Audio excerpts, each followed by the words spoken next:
kids, how are you all? Hope you all are fit and fine. Let's continue lesson 2 and today's topic is reproduction in plants. All living things have a limited lifespan and die sooner or later.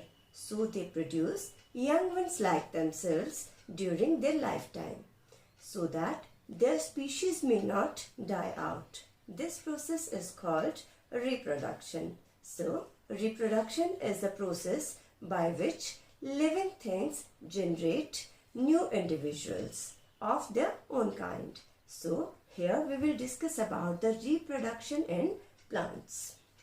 Plants do the reproduction mainly in two ways. Reproduction through seeds and reproduction through different parts of plant like underground stem, stem cutting, root and leaf.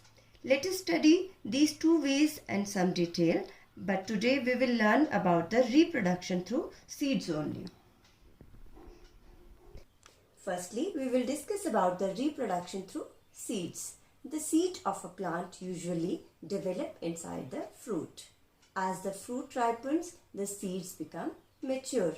जैसे fruit पकता है, वैसे ही seeds भी mature हो जाते हैं for the reproduction. And these seeds get dispersed through various agents like air, water, insects, human beings. इन तरीकों से वो disperse हो जाते हैं.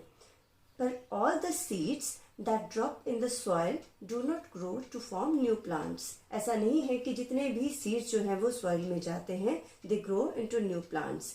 If they are not getting appropriate conditions, they will die out. So the appropriate conditions are they need proper air, water, soil and temperature to grow.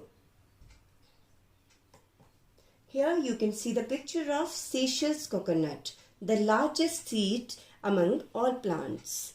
The Seychelles coconut found only in the Seychelles island near Africa. The fruit of this palm tree looks like two coconuts joined together. This is also called the double coconut. Now let us study the structure of the seed. Here you will know about some new words. Listen carefully the pronunciation of these words. Micropyle, seed coat, cotyledons, baby plant.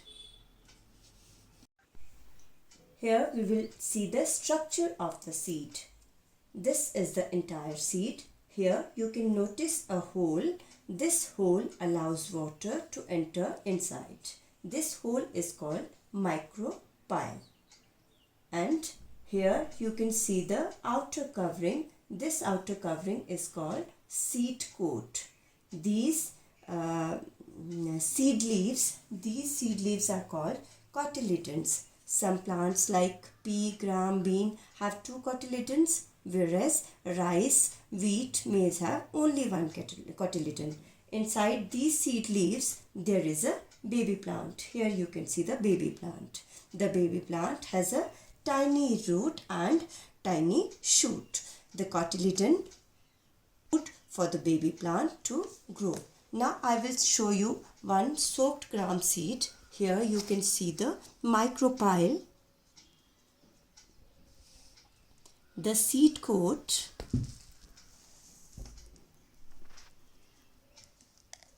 and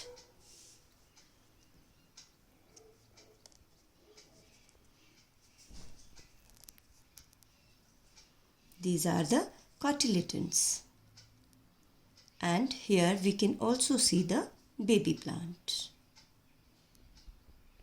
This is all about the structure of a seed. Here we have learnt about the micropyle, the hole which allows water to enter inside, the seed coat which protect the seed, and cotyledons. These are the seed leaves which provide food for the baby plant. Here you can see the baby plant with tiny root and tiny shoot.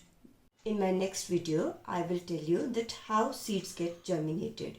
We need to do one activity and things required for the activity are 4 glass dishes. Label them A, B, C, D and cotton some seeds. I have taken the seeds of moong dal here.